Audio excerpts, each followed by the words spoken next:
My name's Lindsay. I hope you're having a lovely day.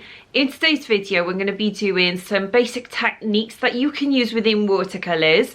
These are the techniques that I use all the time within my paintings. I'm going to be talking about the wet on wet methods, also the wet on dry method. I'm going to be talking about brush strokes, a little bit about colour mixing, colour layering and all sorts. If you're a beginner and you're just not quite sure where to start, this video is for you because I'm going to be giving you some really good tips. I hope you like this video. If you do, give me a thumbs up. It helps my channel to grow and it also helps this video to be found better. I'm quite a small channel, so I need all the help that I can get, and I do really appreciate your support. Also, if you want to learn more about watercolours, I make lots of tutorials on this channel. I do things like follow along with me videos because I do step-by-step tutorials. I also do a lot of beginner videos. Also, if you're a little bit more advanced, I do slightly more advanced paintings. So if you can see this snake behind me, I like painting animals and I also love bright and colourful paintings. So if you're into that sort of thing, subscribe so you don't miss any future videos from me. Grab your paints, grab some scrap paper if you want to practice along with me, and let's get started. First of all, you've got your wet on wet method, and that means applying wet paint onto a wet surface. So I'm putting clean water onto my paper here, and then I'm just going to drop in some wet paint. And what happens is, because the surface is wet, that wet paint is spreading out into the paper, and it all depends on how wet your area is to how much that paint will spread. So for instance, if I left that paper to dry a little bit and then decided to still drop some paint in, that paint is going to spread less because the paper is less wet. I'm leaving the paper to dry a little bit and it's not spreading as much now. Whereas when I first popped the paint onto the paper, this one has spread really far. So you can also add extra pigment on top of the wet paint that you've put down. You can also use the wet on wet method by applying wet paint onto your paper and then dropping wet paint into that area while the paint is still wet. When you've got wet paint in your paintbrush and also wet paint on the paper, you're going to get lovely soft blurred edges where the paint is spreading out within the water. This is lovely for creating lovely soft effects, creating backgrounds, and also if you want to keep your painting soft in areas. So if you look at the edges of this paint here, it's blurry. You can also use this method to mix two colours together and create new colours on the page. And this is something that I do a lot within my paintings. So I'll show you what I mean. So I'm just applying some wet alizarin crimson onto my paper, and straight away, I'm not going to let that dry. I'm going to drop another colour into this. So I'm taking some blue and I'm going to drop that blue into the alizarin crimson. And you can see that because I'm mixing those two colours on the page, you're still keeping those two colours, but they are mixing together. And where they mix together, they might end up forming a new colour as well. So this is a really good way of keeping colours separate, but also mixing them together so that they kind of blend into one another, like what is happening here. You can also drop the colours onto the page together and then kind of mix them in a little bit like this so that they do form a new colour. You can see that the pink and the blue is mixing together, and that is creating a gorgeous purple colour where the two colours meet. So if you wanted to keep those colours separate like how I applied it in the first part, don't rub your paintbrush around because that's just going to mix the two colours together and create a new colour. Like what's happened here, we've got purple now. I've painted on some alizarin crimson onto my paper, but I'm going to allow this now to dry completely. You can also use the wet on dry method just onto your clean paper. So I've got some wet blue here, and all I'm doing is just using my brush to apply that to the page. I'm so sorry if you can hear little buzzes in the background. My teenage son is messaging me. I'm just using my brush now to make different thicknesses of lines on the paper. So you can see that I'm just using the side of the brush, and actually because my brush is becoming a little bit dry, then that is skipping areas of the page and it's kind of not getting into the grooves of the paper because my brush is too dry. And there's actually a name for this and my mind has gone completely blank, so when I start editing this video I'll pop the name of this up for you. This can add lovely texture to your painting. It's great for creating sea effects or sky effects or texture within animals. It is a lovely little way of adding lots of texture to your painting.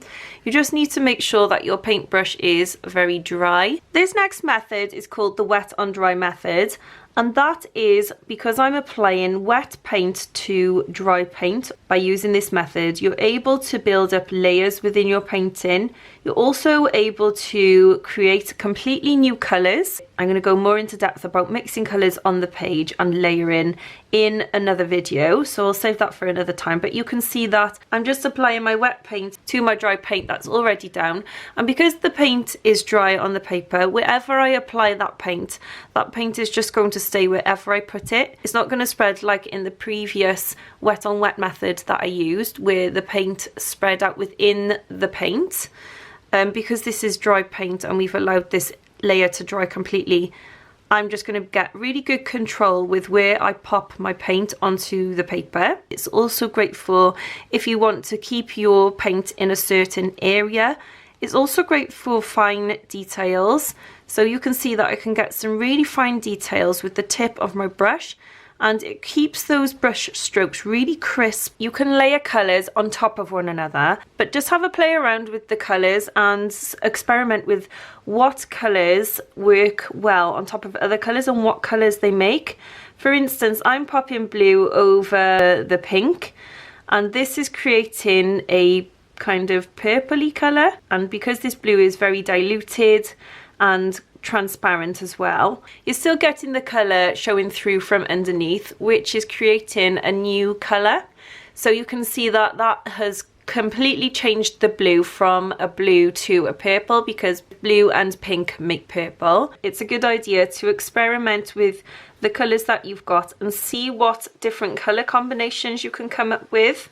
So I'm applying yellow over the pink, and you'll see that in the middle it's created orange because red and yellow make orange. You should also be aware that if you use complementary colours, which means two colours that are opposite each other on the colour wheel, that is going to create a dull colour. So you can see the outside of that green is very bright and vibrant, but because I've laid it over the pink, which is a complementary colour to green, that middle colour there is actually really dulled down and it's become more of a muted green colour. Before you start your painting, use a scrap piece of paper and just experiment with what colours you're going to use, and also what new colours are going to be created by layering colours on top of one another, just like this. You can also make your colours brighter by popping down a light colour first. So when I'm painting leaves, I love to use a technique where I pop down a really bright yellow first, and then I'll take my green and pop it on top of the yellow, and that really brightens the green and almost makes it look luminous and like it's got loads of sunshine within the leaf. I really like using this technique. So I'm going to show you what this green looks like now just on its own. So this is a lovely green. I think this is sap green that I'm using here, and I'm going to actually lay this down onto the yellow that I've got down on the paper, and straight away you can see that that green has changed colour. So I'm going to lay this all over the yellow that I've popped down to show you the difference between the two colours. So you can see that that really has created a really lovely bright green. You can also just add colour to one side like this so that you get two different colours. And if you rinse your brush off and then dab it onto a paper towel to get most of the moisture out so that you've just got a damp brush, you can actually rub across that line there to soften it out so that it becomes a blurred line, and then that will give a lovely soft effect then within your painting. That line then has become less harsh, it's lovely and soft. Have fun with playing around with your brushes, making different brush strokes. and just seeing what your paintbrushes can do. Also, this gives your hand a really good little workout and gets you used to holding the paintbrush. It also gets you used to seeing how watercolour applies to the paper. So this is how I started out with watercolours. I've only been painting for 18 months now, and I started off by experimenting with my paint and applying water and just playing around with my paintbrushes. So with this paintbrush, this is really good because you can get a really fine tip with this. This is a silver black velvet size 12, and although it is a large brush, I love this because you can actually get really fine details. As you can see, I've just used the point of my paintbrush and it's created really fine little lines. So I love these paintbrushes. Not all paintbrushes are like this. It all depends on what brand you go with and also the shape. I do work a lot with round brushes. So have a little play around with creating marks on your page. If you use the side of your brush, you're going to get larger brush strokes, and then if you use the tip of your brush, you're going to get thinner brush strokes. Have a play around with different pressures as well.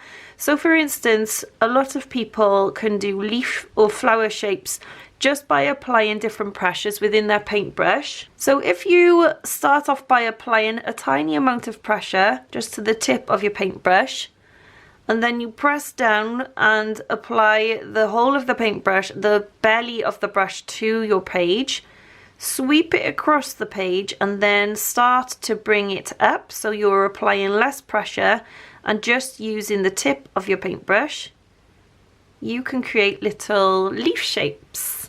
You can also experiment with changing direction. So for instance, you can swirl your brush around like this and it creates like a different shape to the leaf. You can also apply pressure to your brush like that and just use the whole of the shape of your brush and then just lift up so that you get a shape that looks like a tooth. But this is a really good way of actually creating flowers, and I'll show you now. So you could just use the shape of your brush to create flowers.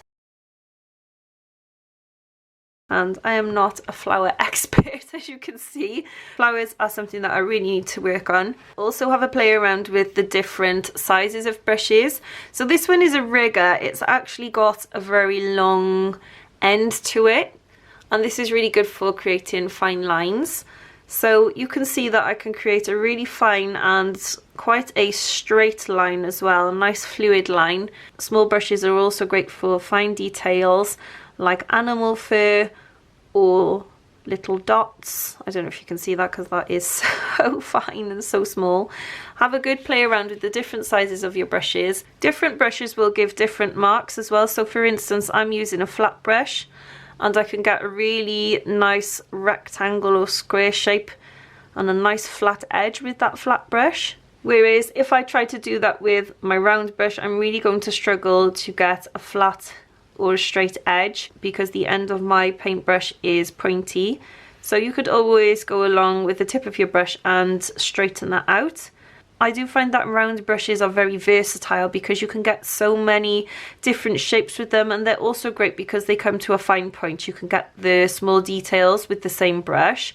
So I do prefer to work with round brushes, and I know a lot of artists that actually prefer round brushes as well. So it all just depends on what is your preference and what sort of things you're going to paint. Have a little play around, experiment with your different brushes and what they can do. You can also create something called blooms, which means that you're dropping in water or wet paint to paint that is already drying on your paper. And what happens is the water within your brush will push the pigment out, and then it will leave like a line or like a pigmented area around the outside of that watermark. That is called a cauliflower effect or a bloom. A lot of artists like to avoid this effect, but I actually like to use cauliflower effects within my paintings to add texture. So if you want to avoid this, then avoid dropping water into your already drying paint. Thanks for watching this video today. I hope you enjoyed it and picked up some really good tips. If you want to better your techniques with watercolours, subscribe before you go. Have a lovely rest of your day and I'll see you in my next video. Bye.